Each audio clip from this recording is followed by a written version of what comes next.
The Valley Killer by Colton Dennis and Laura Tinney. When a body is discovered one morning, the police try to track down the killer. But with the suspects they figure have done it, they can't piece the murder together. Who committed the murder and why? Part 1. Central Valley, California, 1995. An apartment building appears. The front door of the apartment opens. Man number 1 and woman number 1 appear.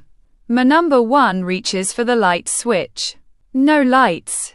I like the dark, said woman number 1. Oh, kinky. Man number 1 kisses woman number 1. The bedroom's at the end of the hall, said number 1. I'll be waiting, said woman number 1, walking down the hallway. Man number 1 shuts the apartment door, takes off his shirt, then walks towards the bedroom. Where'd you go, my little devil? Asked man number 1. A hand covers man number 1's eyes. Man number 1 laughs. Are you ready for me? Whispered woman number 1. Oh yeah, said number 1. Lay on the bed, so I could tie you up, said woman number 1. Man number 1 laughs, then lays onto the bed. Woman number 1 ties man number 1's arms and legs to the bedpost. You're really kinky, aren't you? Asked man number 1. That's one way you can say it. I'm gonna gag you now. I don't want the neighbors to hear you scream, said woman number 1. Why would I scream? Asked man number 1. All the guys I've been with screamed. You're no different, said woman number 1, putting a gag over number 1's mouth. The next morning, the flash of a camera goes off. Man number 1 appears all covered in blood. The flash of the camera goes off again. Footsteps are walking. Earl Brophy appears, then walks towards the apartment. Caution tape appears. Earl ducks underneath the caution tape. Detective Brophy, in here, said Dallas before appearing. Earl approaches the bedroom. God damn, said Earl.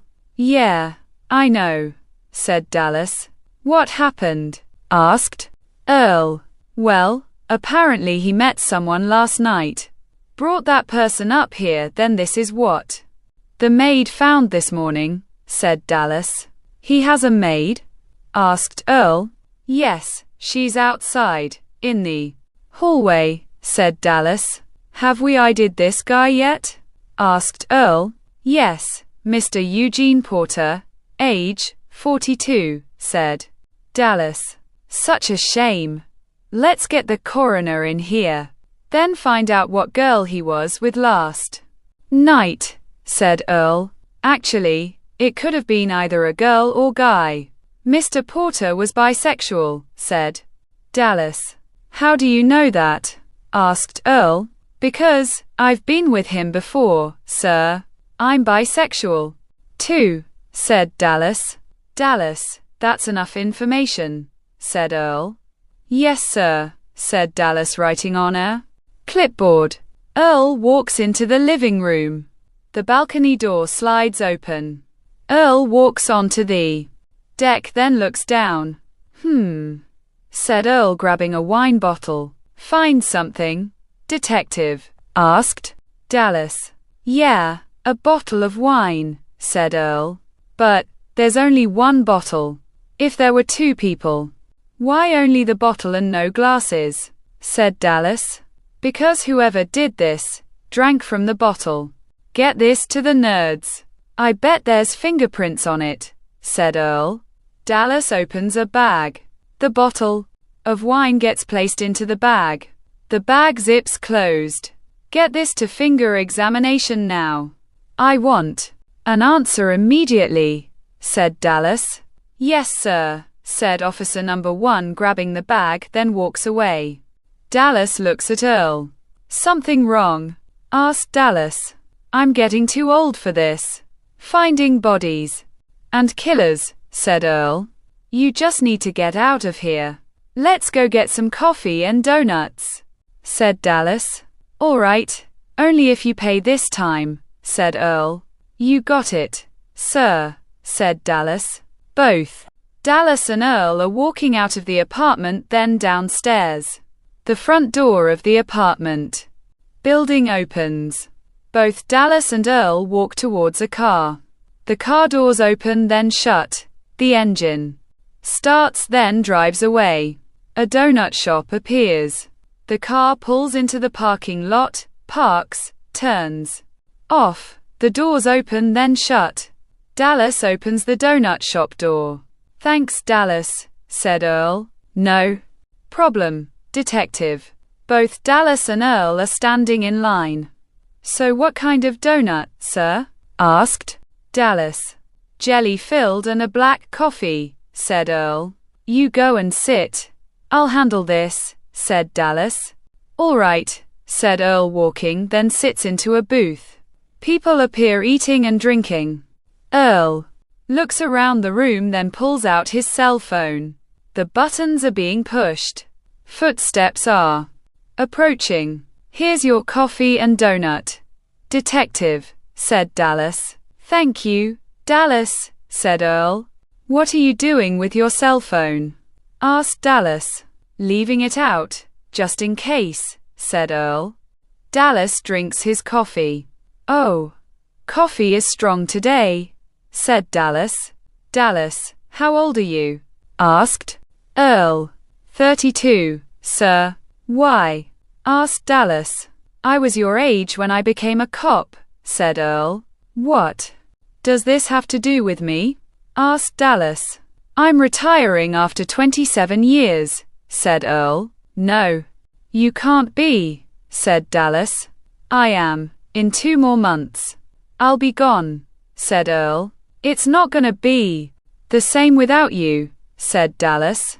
The reason I'm telling you is because I'm promoting you, said Earl. No, detective, said Dallas. Get used to it, Detective DeFore. Because in a few months, this'll be yours, said Earl, showing his badge. I don't know what to say, said Dallas. Just accept it. You deserve it, Dallas, said Earl. Dallas shakes Earl's hand. You won't regret this, said Dallas. I better not, said Earl. Both Dallas and Earl stand up, then walk outside. Dallas collides into Abby Harding. A purse falls onto the ground. Items fall out of the purse. I'm sorry, ma'am, said Dallas. No, it's my fault. I wasn't paying attention, said Abby. Neither was I. Here's your stuff, said Dallas. Thank you. I'm Abby Harding, said Abby. Officer Dallas DeFore and Detective Earl Brophy, said Dallas. Oh, my first day in town and I ran into the police, said Abby, laughing. Well, you didn't commit any crimes yet, said Dallas. I hope I leave it that way too, said Abby. Me too, said Dallas, smiling. Abby smiles too. Well, I'm gonna get some coffee. Excuse me? Officers, said Abby. Of course. Here, I'll get the door, said Dallas, opening the donut shop door. What a gentleman, thank you, said Abby, walking into the donut shop. Dallas closes the donut shop door, then looks at Earl. Earl is smiling. What? Asked Dallas. I see why you like her, said Earl, walking towards the car. Whoa, whoa, whoa. Who said? And quat? I liked her. And quat? I was being polite, said Dallas. All right, so you're not gonna try to find her, said Earl. No, I'm not, said Dallas, looking at Abby through the window. Yeah, you're not gonna find her, said Earl, chuckling. Get in the damn car, said Dallas. Both Dallas and Earl get into the car. The car starts, then drives away. Earl's cell phone starts ringing. Detective Brophy. Uh-huh. All right, we'll stop by, said Earl, hanging up his cell phone. Who was that? Asked Dallas. The lab got the results, said Earl. And what are they? Asked Dallas. They want to tell us in person, said Earl. Footsteps are walking. I wonder what they found, said Dallas. Hopefully something good, said Earl, opening the laboratory door. Both Dallas and Earl are walking into the lab. Hey, Officer DeFore and Detective Brophy, want to see something? Asked Ernest Ryan Jr., appearing. Hold on to that thought. Ernest, where's your Uncle Garfield? Asked Earl. In the back. Are you guys on a case? Asked Ernest. Yes, but you keep up the good work, said Dallas. Will do, Officer DeFore, said Ernest. Both Dallas and Earl walk into the back room. Garfield Mitchell appears, then looks up. Oh, Detective Brophy and Officer DeFore. Good to see you, said Garfield. You too, Garfield. So, what kind of evidence did you find about Mr. Porter? Asked Earl. Well, if you follow me. All three are approaching Eugene's body. Dallas groans. Not a fan of the dead? Asked Garfield. I'm not a fan of the morgue, said Dallas. This is a lab, not a morgue, said Garfield. Then it is dead bodies, said Dallas. You didn't act like that at the scene, said Earl. I held it back. Earl, I'm gonna wait over there. Tell me everything later, said Dallas. So, what you got to tell me? Asked Earl. Well, we did determine that his throat was slit open by a knife. He was with someone, probably a woman, said Garfield. Or man, said Earl. What? Asked Garfield. Mr. Porter was bisexual. Garfield looks at Earl. Dallas told me that they dated before, said Earl. All right, so it was probably a man or woman, said Garfield. Yeah, here's the thing about it. I dusted for prints. Nothing came up. No fingerprints, no saliva, nothing, said Garfield. Really? And you're the best person for this? Nothing, huh, said Earl. Nothing. Whoever did this has done it before, said Garfield. You've got to be kidding me, said Earl. I never kid about this kind of thing. Detective, whoever did this is still out there. Find them before another body comes in, like Mr. Porter, said Garfield. If you find anything else out, you know who to call, said Earl. Of course, Detective, said Garfield. Earl approaches Dallas. Both Dallas and Earl are walking out of the lab. See ya, Ernest, said Dallas. Bye, said Ernest. So, what did Garfield find out? Asked Dallas. Nothing, said Earl.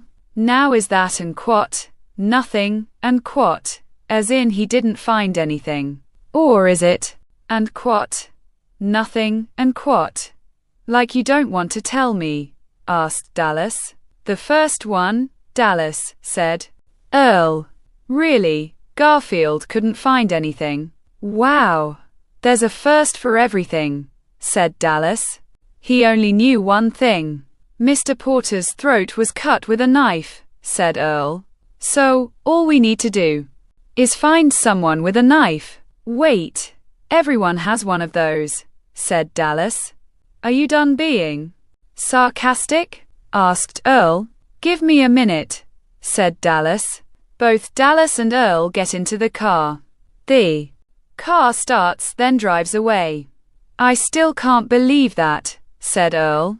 Don't worry, Earl, we'll find the culprit. So, where are we going? Asked Dallas. I'm dropping you off at your house. I'll head back to the station. Do some more investigating, said Earl. Are you sure you don't want my help? Asked Dallas. No, you relax. I got this, said Earl. Tell me whatever you find, good or bad. Information, said Dallas, getting out of the car. The car drives away. Dallas waves, then starts to walk. Another car pulls up. Officer DeFore, said Abby. Oh, Hey, Miss Harding, said Dallas. Please, call me Abby, said Abby. So, what are you doing around here? Asked Dallas. Just driving around. And seeing the town, said Abby. That's good. How do you like the town? Asked Dallas. It's great so far. Everyone's nice to me, said Abby. Give it a few weeks, said Dallas. Oh, Officer DeFore, do you know a good place to eat? Asked Abby. Yeah, there's a place called Curly's. Great food, said Dallas. Would you want to come? Asked Abby. I don't know, said Dallas. I'd love the company, said Abby. I don't want to impose, said Dallas. You're not. I'm inviting you. Plus, I don't know where it is. You're gonna have to come and show me, said Abby. All right, pull into my driveway so I can change, said Dallas. Abby's car pulls into the driveway. Dallas runs inside his house. Abby is waiting inside her car. The front door opens, shuts, then locks. Dallas runs, then gets into the car. Ready? Asked Abby. Yep, said Dallas. Abby's car pulls out of the driveway, then drives away. Curly's restaurant appears. Abby's car pulls into a parking lot space, turns off, then the doors open, then shut. Both Abby and Dallas are walking into Curly's. Wow, this is a wonderful place, said Abby. Table for two, please, said Dallas. Both Abby and Dallas are being escorted to a table, then sit down. Your food will be out shortly, said waiter number one. Thank you, said Dallas. We didn't order, said Abby. They only serve chicken here, said Dallas. Chicken? Oh, yum, said Abby. So, why'd you move here? Asked Dallas. I want to act. Everyone told me I should move here, said Abby. Good move, said Dallas. The clock reads 5:30, then changes to 6:50. Both Abby and Dallas are laughing. Dallas looks at his watch. Whoa, it's almost 7. I need to get home. I have a 5 o'clock meeting, said Dallas. All right, said Abby, standing up, then turns around. Val Moore spills a drink onto Abby. Watch where you're going, said Val. Hey, it wasn't her fault. Abby, are you all right? Asked Dallas. Yeah, said Abby. Hey, I'm more important. This suit costs a lot of money, said Val. Let's get out of here before something happens, said Dallas. Both Abby and Dallas are walking out of Curly's, then towards her car. Hey, I'm sending you my dry cleaning bill, said Val. Walk away, sir, said Dallas. Or what? Asked Val. Dallas turns around. Dallas, don't. I'm sorry, sir, said Abby. Damn right, said Val.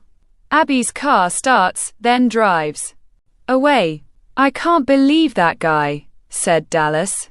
It's all right, Dallas, said Abby. Abby's car pulls into Dallas's driveway. Are you sure you're all right? Asked Dallas. Yes, I had a wonderful time, said Abby. Have a safe ride home, said Dallas. I will, said Abby. Dallas gets out of the car. Abby's car drives away. Dallas waves, then walks into his house. Another car pulls up to a pair of gates. The gates open. The car drives through the gates. The gates close. The car stops inside a garage. The driver door opens, then shuts. Val walks into his house, closes the front door, sets the alarm, then turns around. A baseball bat hits Val. Val falls onto the floor, goes unconscious. Groans, opens his eyes, then appears tied to a chair. What's going on? Asked Val. A cigarette gets lit. You? What are you doing in my house? A hooded figure appears. Answer me, said Val. The hooded figure reaches into their pocket, then pulls out a knife. Val's eyes widen. Part 2. The sun rises. Dallas's telephone is ringing.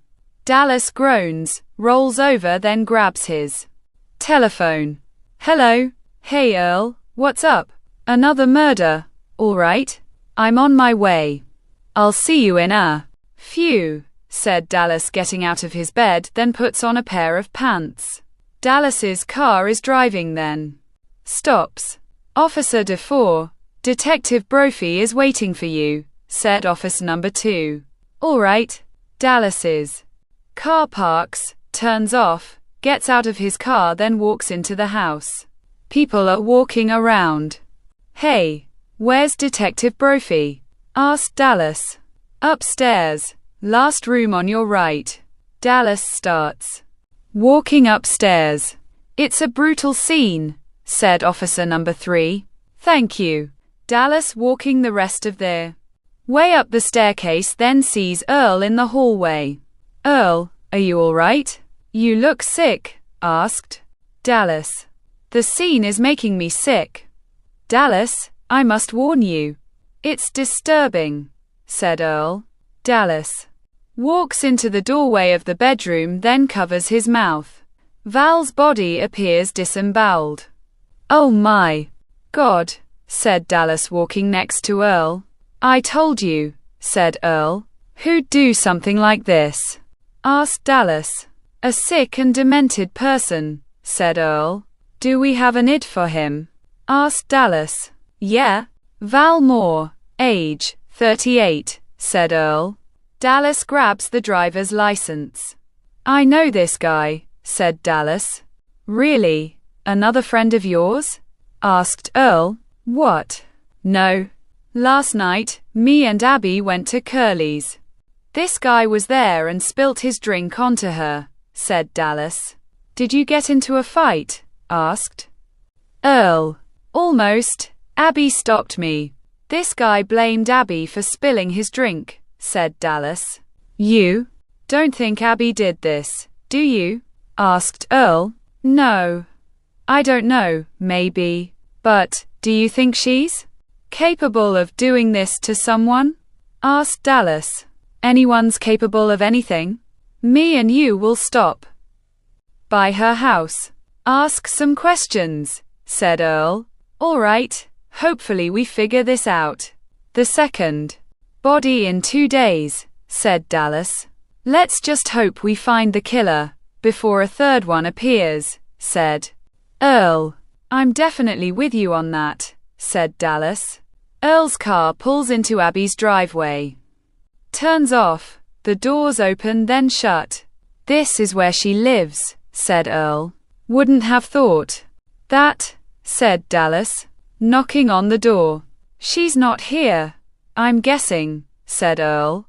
I don't see her car. She must be working or something, said Dallas. Do you know where she works? Asked Earl. All she told me was, and quote, she wanted to become an actress, and quote, said Dallas. Maybe she's at an audition, said Earl. Footsteps are walking. Both Dallas and Earl see Cameron Ruggles and Garland Storm walking. Excuse me, do you know where Abby Harding is? Asked Earl. I'm guessing at an audition. She goes to them all the time, said Cameron. Both Dallas and Earl approach both Cameron and Garland. If you see her again, give her this and tell her to call me, said Earl, handing a card. No problem, officer, said Garland. Detective Brophy, and my partner, Officer DeFore, said Earl. I'm Cameron Ruggles and my partner, Garland Storm, said Cameron. Nice to meet you. Enjoy the rest of your day, said Earl. Oh, we will, said Cameron, slapping Garland's butt. Both Cameron and Garland laugh, then walk away. Try getting that image out of your head, Earl said. Dallas, I stopped listening to your gay shit since yesterday. Now, get into the car, said Earl. Both Dallas and Earl get into Earl's car. The car starts, then drives away. Where are we going now? Asked Dallas. Get to the station and do some paperwork. It'll keep our minds off the case for a little bit, said Earl. Do you think she did this? Asked Dallas. I think a lot of things.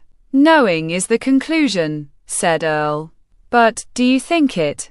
Asked Dallas. Yes and no. Yes, because she just rolled into town. No, because why would you kill the first day in town? Asked Earl. So, we kinda have a suspect, said Dallas. Yes, said Earl. And no, said Dallas looking at Earl. Both Dallas and Earl start laughing. Earl's car continues driving, parks into the police station, turns off, the doors open then shut. Hey guys, said officer number 4. Both Dallas and Earl are walking into the police station then onto an elevator. The elevator doors close. Maybe we should stop by the lab. Talk to Garfield, said Earl. Yeah, sure. About what? Asked Dallas. It's between me and him. You get to your desk and start the paperwork, said Earl.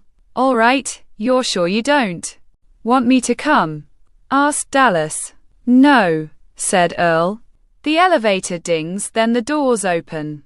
Both Dallas and Earl walk off the elevator then into different directions. Dallas sits into his desk chair, grabs a folder then starts typing onto a keyboard. Hey Dallas, said Ernest. Hey buddy, what are you up to? Asked Dallas. Just waiting around, said Ernest. How's your uncle? Asked Dallas. He's good. We got another body, said Ernest. Yeah, such a shame, said Dallas.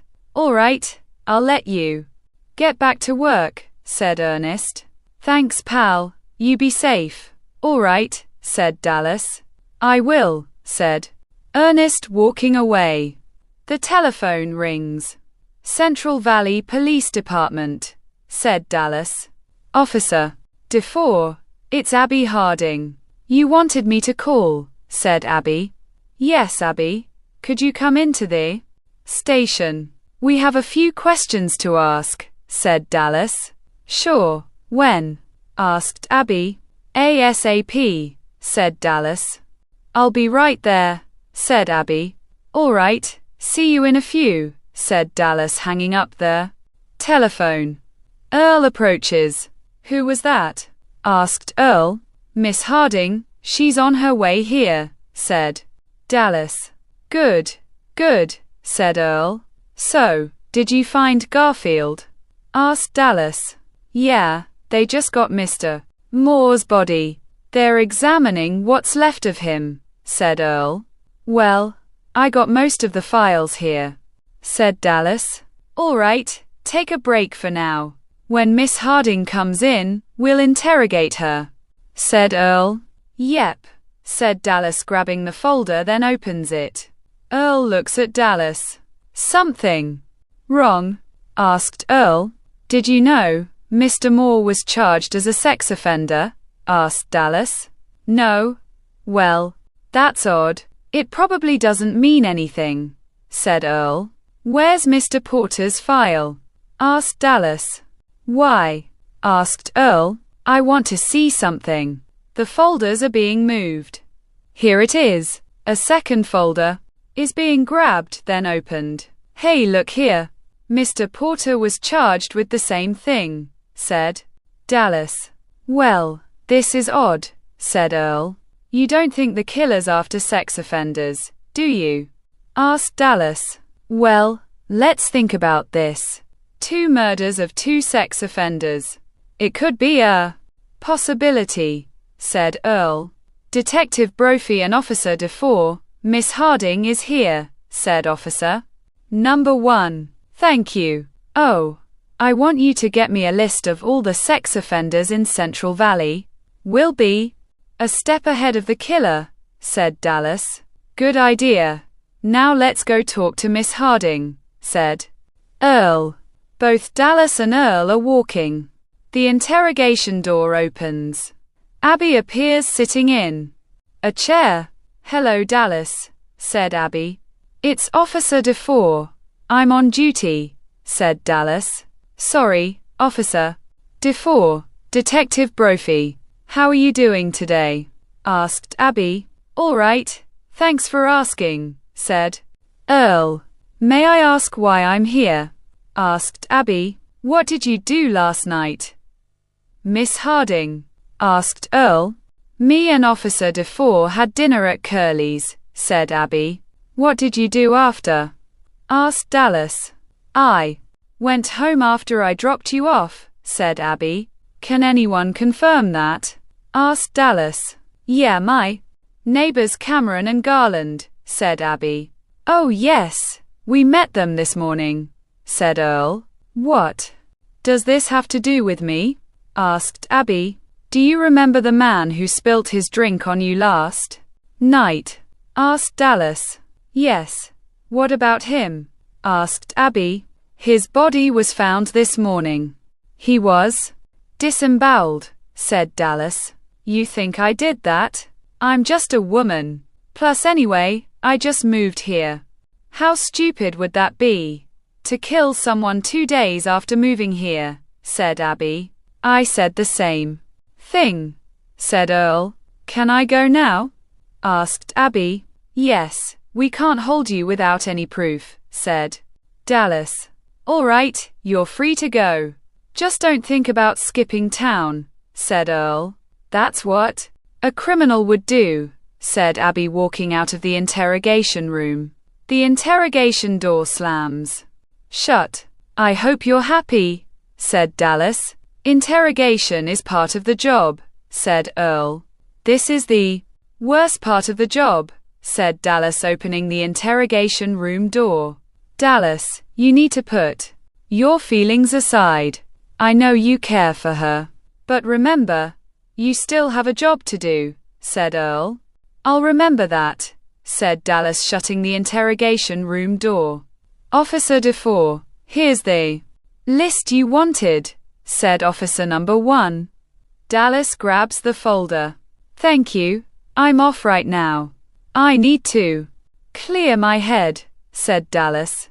All right, good night, said Officer number 1.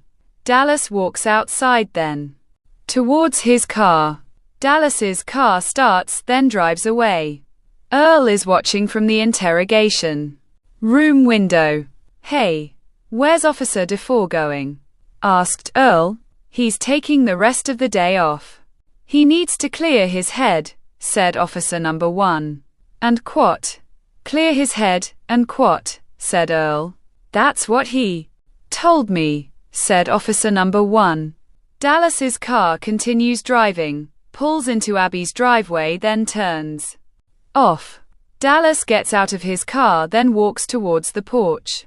Knocking on the door. Dallas sighs. The front door opens. Abby appears. Officer DeFore, said Abby. It's Dallas. I'm off duty now, said Dallas. What can I do for you? Dallas asked Abby. Can we talk? Asked Dallas. Depends. You gonna yell at me too? Asked Abby. No. I just want to talk. Can I come inside? Said Dallas. Abby opens the door all the way. Dallas walks into Abby's house. What do you want to talk about? Asked Abby, walking into the living room. Well, first, I want to apologize about Earl. He always goes overboard with interrogation, said Dallas. It's also my fault. I shouldn't have yelled, said Abby. You have the right to. We blamed you for something you didn't do, said Dallas. Well, since we got past that, do you want a drink? Asked Abby. Sure, what you got? Asked Dallas. I got red wine, said Abby. I don't know if I should, said Dallas. Why not? You're not on duty. You said it yourself, said Abby. What the hell? I'll take a drink, said Dallas. I'll be right back, said Abby. Walking away, Dallas looks around the living room, then sees some pictures.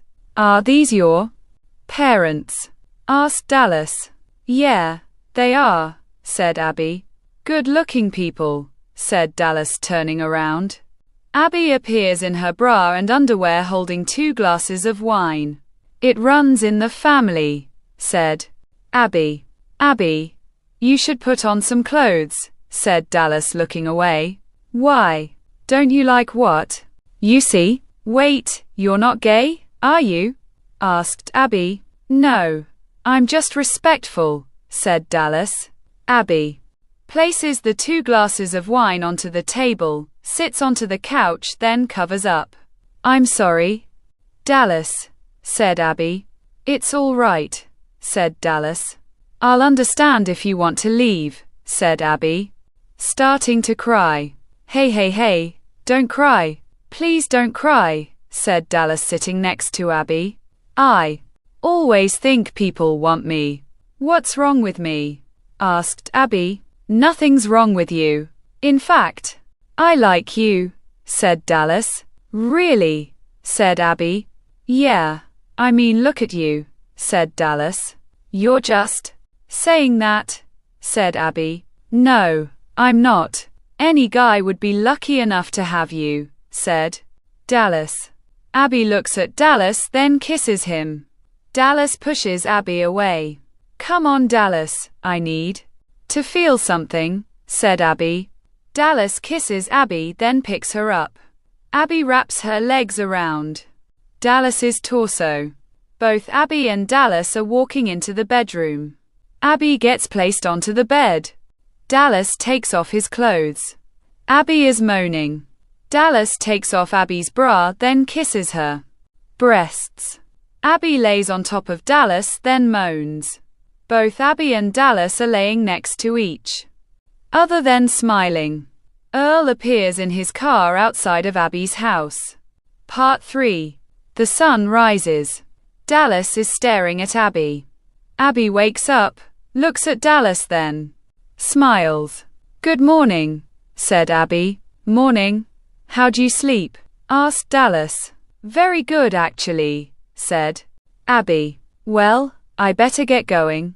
Hopefully Earl's not mad at me, said Dallas. Why would he be mad? Asked Abby. We had an argument yesterday after you left, said Dallas. Just apologize, like you did to me. Just don't do what you did to me to him, said Abby, laughing. Both Abby and Dallas are getting dressed. The front door opens.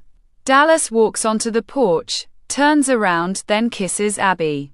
I'll see you tonight, said Dallas. I hope so, said Abby, kissing Dallas. Dallas walks off of the porch. The front door shuts. Dallas gets to his car, then looks across the street. Both Cameron and Garland appear looking at their grass. Dallas approaches. Hey guys, what's up? Asked Dallas. Officer DeFore, someone came through here with their vehicle, said Cameron. Who cares about that? Look at my grass, said Garland. It's all right, babe, said Cameron. I'm gonna check this out, said Dallas. I'll come too, said Cameron. No, you stay here. Thanks for the offer though, said Dallas. It's all swampy down there. You'll need someone else with you, just in case, said Cameron. All right, thanks, said Dallas. Both Cameron and Dallas are walking. These tire tracks keep going, said Cameron. Must have been a drunk driver or something, said Dallas, going to step.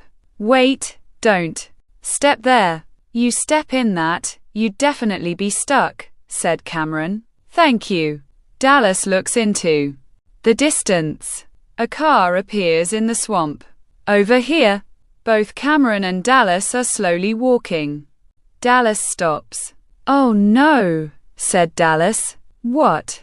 Asked Cameron. That's Detective Brophy's car. What's it doing out here? Asked Dallas. Do you think he's all right? Asked Cameron. I hope so. I need to call this in.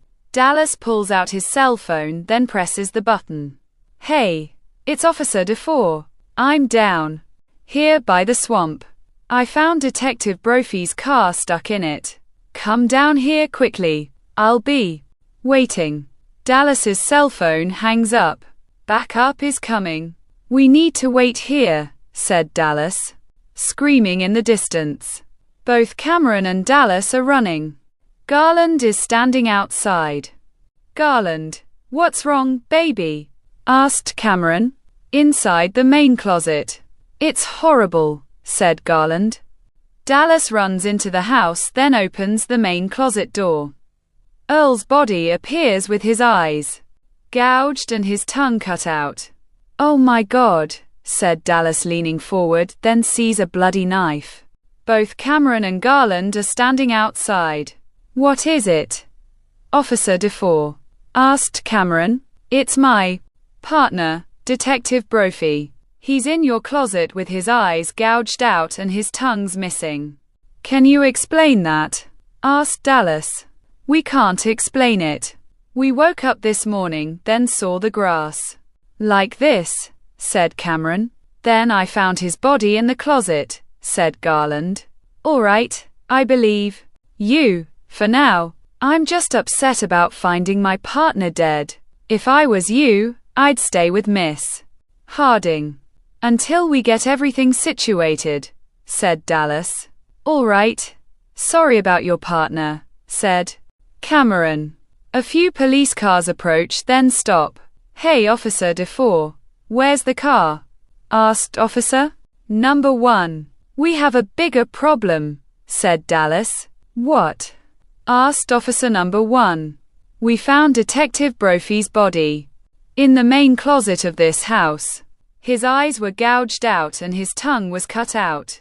There's a knife inside. I believe it killed the other victims too, said Dallas. We'll get right on it, said Officer Number 1. And what? Dallas, and what? Abby appears. Cameron and Garland told me everything. How are you doing? Asked Abby. My partner is dead. How'd you feel? Dallas sighs. Sorry, I'm just upset, asked Dallas. I understand. I'm here for you, said Abby. Thanks. I need to get to the station, said Dallas. I'm sorry about Detective Brophy, said Abby. Thanks. I'll stop by after I'm done. Be careful, said Dallas. I will, said Abby, kissing Dallas, then walks away. Officer DeFore. Officer DeFore, come look at this. We have footprints, said Officer Number 1. Yeah, that's when me and Mr. Ruggles went down into the swamp. But these ones aren't ours, said Dallas. Someone else's. Footprints, said Officer Number 1. That's about an 8, right? Asked Dallas. Looks like it, said Officer Number 1. Find out their shoe size. We may have found the killer's first mistake, said Dallas. Getting into his car. Dallas's car drives away. The police station appears. Dallas's car pulls into the parking lot, parks, turns off, the driver door opens then shuts. Dallas walks into the police station, then into the lab. Hey Dallas, said Ernest. Hey pal, where's your uncle? Asked Dallas. In the back, said Ernest. Dallas walks into the back room. Dallas, what's up? Asked Garfield. Got some news, said Dallas. Good or bad? Asked Garfield. Terrible. Garfield looks up at Dallas. Earl's car was found in the swamp, said Dallas. Is he all right? Asked Garfield. He's dead. His body was found in a neighbor's house. His eyes were gouged out and tongue cut off, said Dallas. God, I'm sorry, Dallas, said Garfield. But I got good news, said Dallas. Let's see if it'll cheer me up, said Garfield. This was found next to Earl's body, said Dallas, showing the knife in air. Baggy. Well, finally a weapon, said Garfield. Get it dusted for prints, said Dallas. Oh, by the way, Earl had me research Abby Harding. It was supposed to be a secret. But not anymore. Here's her file, said Garfield, handing the folder to Dallas. Thanks. I want the results soon, said Dallas. Walking away. Bye, Dallas, said Ernest. Dallas waves, walks upstairs, then approaches his desk. The folder gets placed onto his desk. Dallas grabs another folder, opens it, looks through the list of names, then sees Earl's. This can't be right, said Dallas, typing onto the keyboard. Earl's file appears on the computer. Dallas is reading. Hey Dallas, I heard about Earl. I'm sorry, said Officer number 2. Yeah. Hey, did you know Earl was charged as a sex offender? Asked Dallas. Really? He was a cop, said Officer number 2. Right here is where it says it, said Dallas. Didn't you say the killers after sex offenders? Asked Officer number 2. That was just a theory. I didn't think it'd be true, said Dallas. We may need to find the other sex offenders on this list, said Officer number 2. You start with one half. I'll do the other half, said Dallas. Both Dallas and Officer number 2 are typing onto their keyboards. Footsteps are walking. Hey Dallas. Oh, I mean Officer DeFore, said Abby. What are you doing here? Asked Dallas. I brought you some of my homemade coffee. It's really good, said Abby. Thanks. I'll have a cup now. Abby pours coffee into a cup, then hands it to Dallas. Dallas drinks the coffee. Delicious, said Dallas. Can I have a cup? Asked Officer number 2. Sure. Abby pours coffee into another cup. Here you go, said Abby. Officer number 2 drinks the coffee. That is delicious, said Officer number 2. Well, I'll let you get back to work. See you later, I guess, said Abby. Yep, said Dallas. Abby kisses Dallas's forehead, then walks away. A beautiful woman that makes coffee. How is she in bed? Asked Officer number 2. Get back to work, said Dallas. The sun goes down. Dallas groans.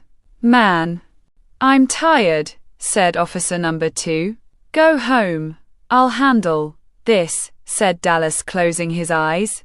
Dallas, wake up, said Officer number 2, standing up, then falls onto the floor. Where am I? Asked Dallas. Dallas, over here. Earl appears. Don't trust, said Earl, fading. Earl, don't trust who? Earl, don't go. And quat, Earl, and quat, yelled Dallas, waking up, looks at his watch, then groans. Officer number 2 appears sleeping on the floor. Dallas smiles, then puts his arms onto the desk. The folder falls onto the floor. Dallas bends down, grabs the folder, then looks at the paper. Footsteps are running downstairs. The lab door opens. Dallas is pointing his gun around the lab. A chair squeaking in the distance. Dallas approaches the chair, then spins it around. Garfield appears with tools in his head and body. A hooded figure runs in the background. Dallas looks, then follows the hooded figure. The hooded figure runs upstairs. The gun fires. The hooded figure ducks, then continues running. Dallas continues running, then gets to the parking lot. Footsteps are walking. A pair of high beams shine onto Dallas. The car drives towards Dallas. Dallas fires his gun, then moves. The car drives away. Dallas runs towards his car. Dallas's car starts, then follows. Behind the car. Dallas watching the car, then drives down an alley. The hooded figure looks in the rearview mirror. A pair of high beams shining onto the car. Both cars collide into each other. The driver door opens. Dallas coughs, gets out of his car, then walks around the second one. The driver door gets opened. The hooded figure is gone. Dallas looks around, then runs down the street. Abby's house appears. Dallas approaches the house, screaming in the distance. Dallas runs towards the swamp, then stops. Both Cameron and Garland appear kneeling on the ground. The hooded figure appears behind them, both Cameron and Garland. "Hello, Officer DeFore," said the hooded figure. "Lower the knife, now," said Dallas. "My job's not down here," said the hooded figure. "You don't have to do this. I read your file." "You don't have to do this, Abby," said Dallas. The hood gets taken off. Abby appears. "I need to do this. People who rape others deserve to die. That's why I did it. That's why I need to do this," said Abby. "We didn't rape anyone," said Cameron. "You probably didn't. But your friend here has," said Abby. "No, it's not true. Garland, tell her." Cameron looks at Garland. "Garland, say it isn't true," said Cameron. "I'm sorry, it was when I was 20. I was drunk," said Garland. "No," said Cameron. "Now, if you don't mind," said Abby, raising the knife. "Abby, don't. I'll shoot," said Dallas. "I know," said Abby. Ernest appears behind Dallas, then puts him into a headlock. "Ernest," said Dallas. "Sorry, Dallas," said Ernest. "Now, where was I?" asked Abby. "Abby, don't," said Dallas is struggling. "Sorry, Dallas. Do you have anything to say? For yourself?" asked Abby. "Don't do this," said Garland. "You should have said that back then," said Abby, stabbing Garland in his chest with the knife. Garland gasps, then falls onto the ground. "Unquat, Garland, unquat, you bitch. You fucking murderous bitch," said Cameron. "Hey, you married a rapist," said Abby. "Abby, stop this," said Dallas. "It's done. I'm gonna leave now. You won't be able to find me." "No one thing, Dallas. I really do like you," said Abby, kissing Dallas. Cameron is staring at Garland's body, then at all three of them. "Let's get out of here," said Ernest. Cameron runs, then tackles Ernest. A gun cocks. Cameron looks up at Abby. "You should have stayed down," said Abby. Dallas moves Abby's arm. The gun fires. Cameron gets shot in his shoulder, then falls onto the ground. Ernest goes to step. Dallas moves Abby's arm, then fires the gun. Ernest gets shot, then falls onto the ground. Abby punches Dallas's stomach. Dallas shoves Abby. Abby falls onto the ground, stands, then points the gun. Dallas is holding the knife, smiles, then throws it. Abby moves. The knife lands into the swamp. Abby laughs. "I missed," said Dallas. "I know," said Abby, stepping forward, then gets stuck. Dallas laughs. "You could get stuck in the swamp." The gun continuously fires, then clicks. "Miss Abby Harding, you're under arrest for all the murders you have committed, and we will get you some help," said Dallas, grabbing his gun, takes out the magazine, then reloads it. "You can't hold me forever," said Abby. "We'll see." "Cameron, are you all right?" asked Dallas, walking towards Cameron. Abby pulls her legs loose, pulls out another knife, then runs at Dallas. "Dallas," said Cameron. Dallas turns around, then continuously fires his gun. Abby, continuously being shot, falls into the swamp, then slowly goes underneath the water. "Goodbye, Abby. Let's get you some help," said Dallas, helping Cameron stand up. Both Cameron and Dallas are walking away. The end.